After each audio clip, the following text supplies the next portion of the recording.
Julian Assange is in custody in the United Kingdom and is facing extradition to the United States, where he is almost certain to not get a fair trial and face a life of inhumane treatment in a federal prison, or could possibly even be facing death. In this video, I'll be investigating the charges against Julian Assange and why we as a crypto community should rally behind Julian Assange and Wikileaks, as they have been long supporters and advocates for the cryptocurrency community. And I am going to explore the theory as well of whether or not Julian Assange could be Satoshi Nakamoto. So strap in, this is going to be a wild ride. Also, before we begin, a word to the stick to crypto crowd out there who believe that politics should never be mentioned in relation to Bitcoin or cryptocurrencies. I have news for you. Bitcoin is inherently political. It is the money of freedom, and it is a direct challenge to the global system of financial tyranny. We're going to go deep today. And to be honest, there is no honor or glory in burying your head in the sand while we watch as one of the earliest and longest and most prolific Bitcoin pioneers is prosecuted for telling the truth about war. I want to begin with a quick recap of where Assange is now and why he is there.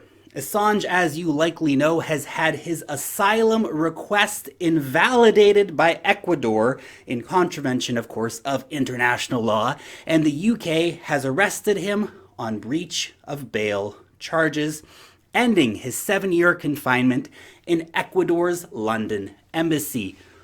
What most people know about Julian Assange from the years of relentless lies by the media is that Julian Assange is a rapist, a Russian spy, and a traitor to America. Those are powerful accusations, which are, of course, all false, but sadly, too many people believe the lies that they are fed by the media and those who are in power. P.S. The Russian xenophobia in the U.S. media is gross and really needs to be addressed in a separate video. Now let's look at these sexual assault charges first. The first woman that alleges that basically, even though the sex that she had with Julian Assange was consensual, that the sex was apparently rough and he did not use a condom against her wishes, and a week after that particular incident, he laid in bed with his naked penis touching her. I just said penis in a video. Now, the second woman alleges that even though the sex was consensual, he again did not use a condom against her wishes. Now, Assange's lawyer has called the accusers in this case honeypots, intended to entrap Assange. While the Swedish authorities have officially discontinued the case against Assange, they still do want to question him over this case. Look, make of it what you will. Sexual misconduct of any kind is never okay, but the very real possibility of Assange being honeypotted is not without reason, especially considering that the fear was that he was only being extradited to Sweden in order for him to be extradited back to the USA to face harsher charges. The UK, by the way, officially arrested him on those breach of bail charges. However, the Metropolitan Police in the UK announced that Assange was further arrested on behalf of the United States just a few hours after removing him from the embassy last week. The big crime that the United States wants Assange for is conspiracy to commit computer intrusion, particularly relating to the Iraq and Afghanistan war logs, which exposed the truly shocking extent to which the United States was committing war crimes in Iraq and Afghanistan, and in particular, the collateral damage video in which U.S. Apache pilots laugh as they gun down a dozen innocent civilians, including journalists, including children, and including first responders. The charge is that Assange essentially coerced Chelsea Manning into stealing and giving him the data which evidence simply does not support, by the way. Chelsea Manning acted alone, and the reward for her extreme courage in revealing these terrible crimes of a criminal government is that she was tortured by the US government for years on end on US soil for the crime of telling the truth about the crimes committed by the criminal government. Manning, by the way, is now back in jail for refusing to lie about Assange in a secret court. Manning has more courage than any of those cowards on social media who attack her. It's crazy. Now that moves us on to the 2016 US election. Well, this is not part of the formal charges. It is a massive part of the media campaign and of Assange's real crime, which is, of course, embarrassing the establishment.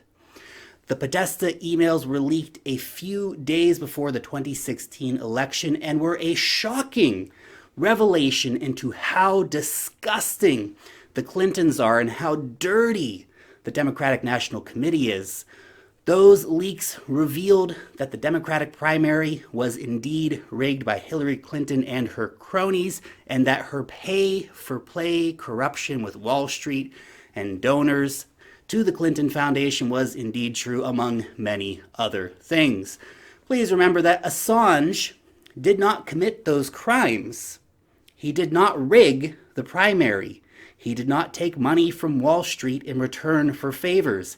Hillary Clinton did those things. He just published the news. It just happened to be the news about one of the most powerful women in the world. Journalism is never a crime, but the United States is trying to make it a crime, which should scare everyone. By the way, the legal precedent about stolen documents being published was actually established by the Washington Post and the New York Times decades ago when they published the Pentagon Papers. The Pentagon Papers, of course, which exposed the horrible crimes committed during the Vietnam War by the US government. Funny to all of those who are screaming that Assange is a partisan hack and therefore he is invalid as a journalist.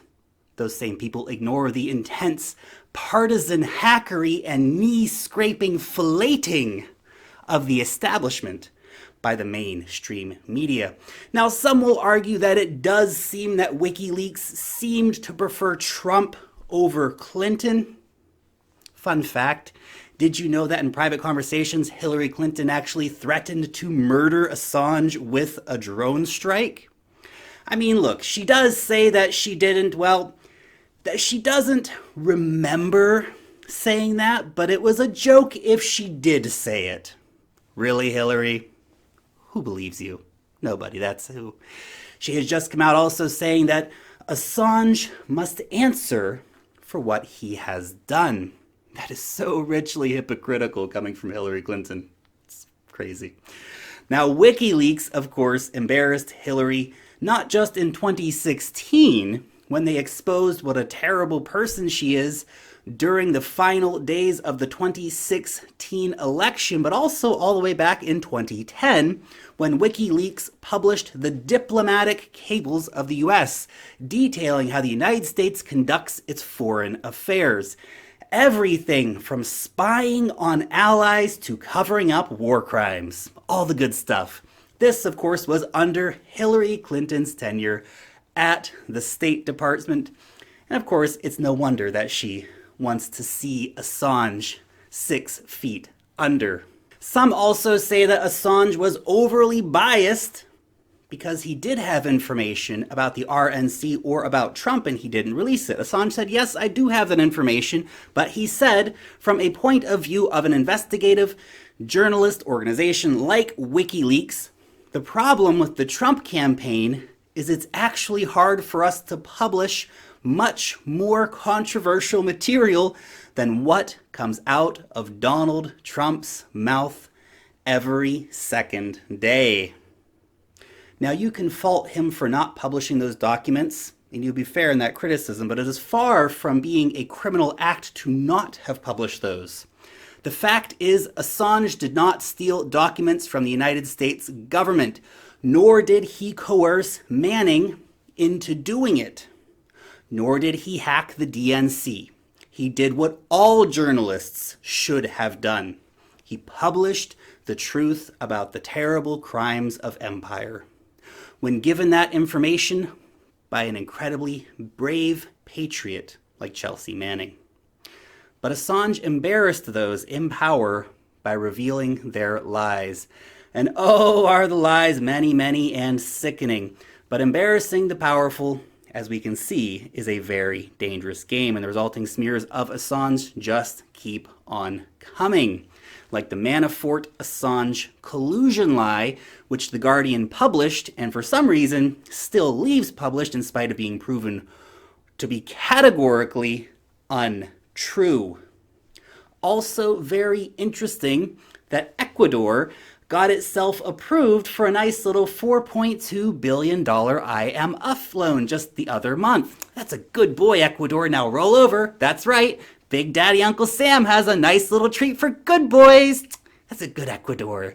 Now let us remember too that for all of the crimes that Wikileaks has exposed, the war criminals, George Bush and John Bolton and Tony Blair and Donald Rumsfeld and Barack Obama and thousands of others, from the low-ranking all the way up to the high-ranking, continue to walk free for the crimes that they committed. Assange's biggest crime was journalism. The extent of the truth he has revealed is shocking. It is hard to actually digest because so much crime is being committed by government. And the silence and the complicity of most major media outlets in this regard is absolutely shocking. The guardians of free speech have become the enemies of free speech and are colluding with the very powerful players in order to disinform and to crush the truth, the same people they're supposed to be watching. And now on to this interesting theory that Alexandra and I cooked up last night. Assange could be Satoshi Nakamoto. Yeah, I know, it's a bit out there, but stay with me. Let's examine the idea to see if there is anything to this crazy theory. Now, Assange is obviously a very ideological man. Just think about it. He is willing to face a lifetime of imprisonment to reveal the truth about war. Someone like this, who is also in the business of keeping secrets, can totally keep the secret of him being Satoshi Nakamoto, because it is not about getting rich for someone like this. It is about the movement. It is about making the world a free and open society. Assange also has the technical know-how to pull something like this off. Assange is a computer genius and a cryptographer and a radical. And Bitcoin is indeed a radical idea, even if we forget sometimes as we get all excited about pension funds or buying Bitcoin. That's really a minor kind of thing, even though it might move the price. Now, Julian Assange is also a cypherpunk and a hacker long before WikiLeaks, and has been linked with many of the most prominent names in the cypherpunk movement, including many of those linked to Bitcoin. His name was also on the mailing list where Satoshi Nakamoto first announced Bitcoin. Did he send it to himself in order to throw people off the scent of him being Satoshi? The timeline is also very interesting. Assange disappeared from public around the same time that Satoshi did. Assange was put under house arrest on December 7th, 2010. Satoshi posted this about WikiLeaks in his next to last ever post on December 11th, 2010. It would have been nice to get this attention in any other context. WikiLeaks has kicked the hornet's nest and the swarm is headed towards us. And Satoshi's last ever post was December 12th, 2010. A rather mundane post about some different work that was needing to be done on Bitcoin. But his penultimate post is incredibly revealing that Satoshi was worried about getting discovered, and that Bitcoin and Wikileaks coming together would bring unwanted scrutiny. Interesting, too, that on December 5th, 2010, just a few days before Assange went into house arrest, Satoshi posted, "No, don't bring it on. The project needs to grow gradually so that the software can be strengthened along the way. I make this appeal to Wikileaks not to try to use Bitcoin. Bitcoin is a small beta community in its infancy. You would not stand to get more than pocket change. And the heat you would bring would likely destroy us at this stage." Now that would make it seem, of course, that it was indeed not Julian Assange, unless he was trying to take attention away from himself. Pretty metagame at that point, I suppose, and making sure that Bitcoin wasn't attacked at its earliest stages. Maybe.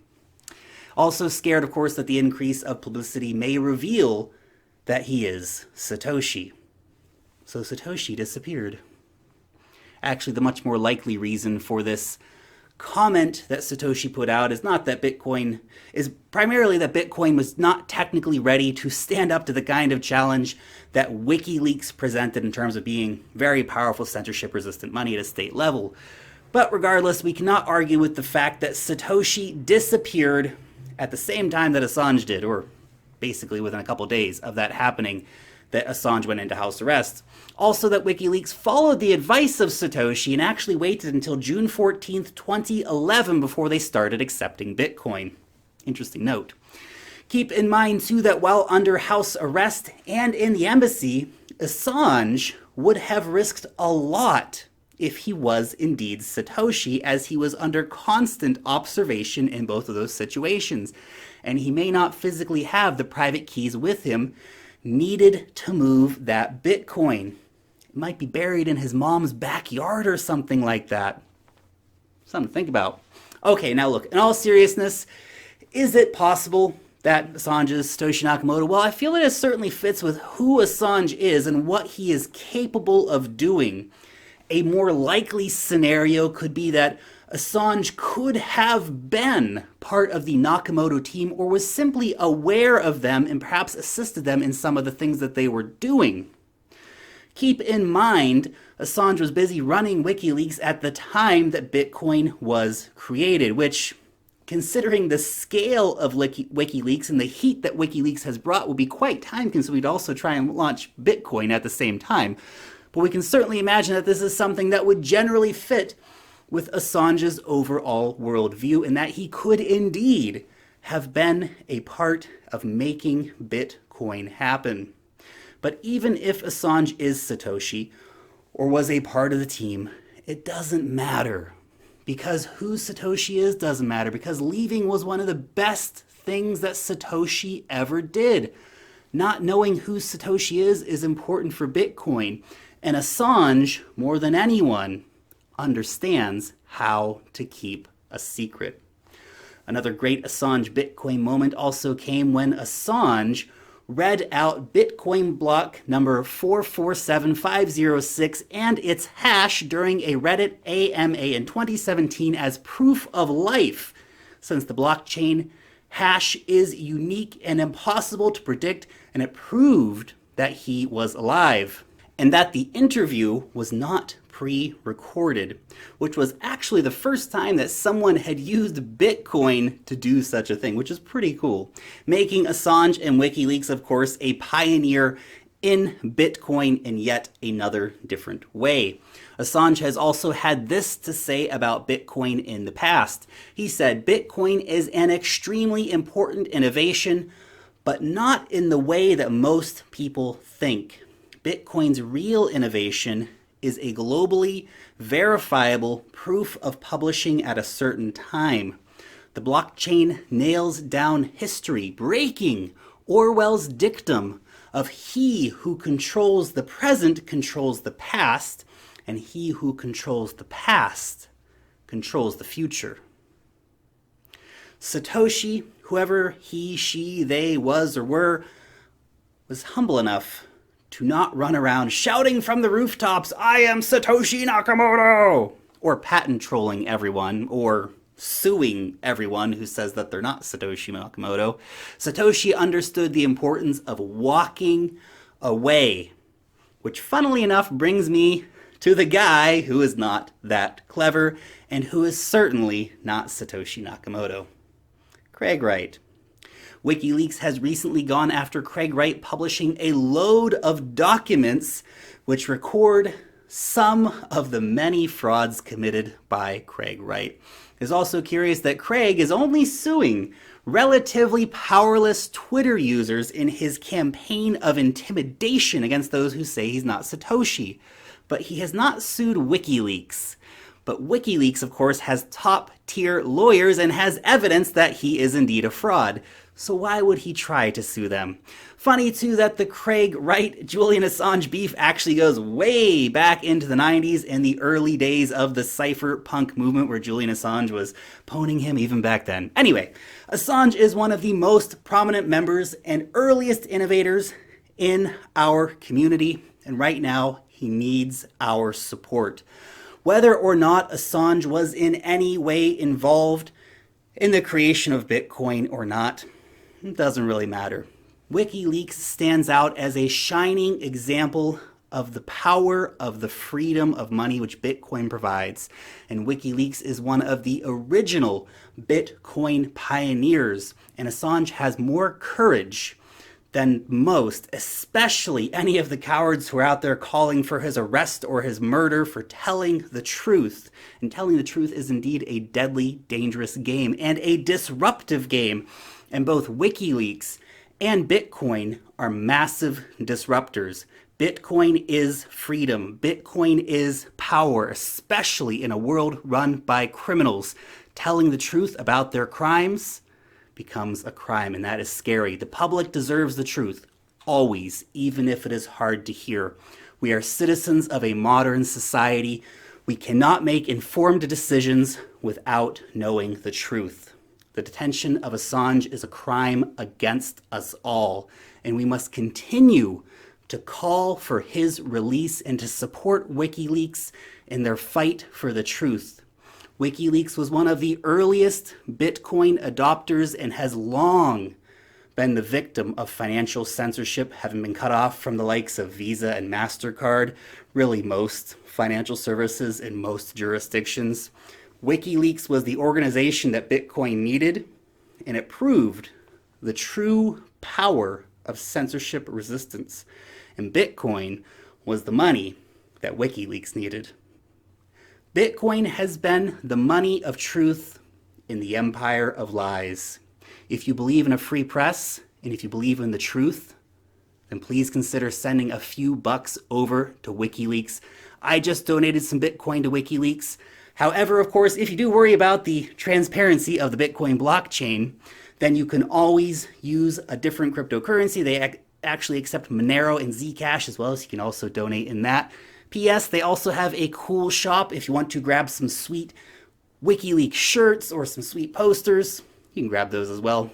I would love to know your thoughts on this story down below in the comment section. I know it's a bit of a long video, but it's really important, I think, to understand the context, the facts, and you can let me know if you think Julian Assange has anything to do with the creation of Bitcoin, and if he could possibly be Satoshi.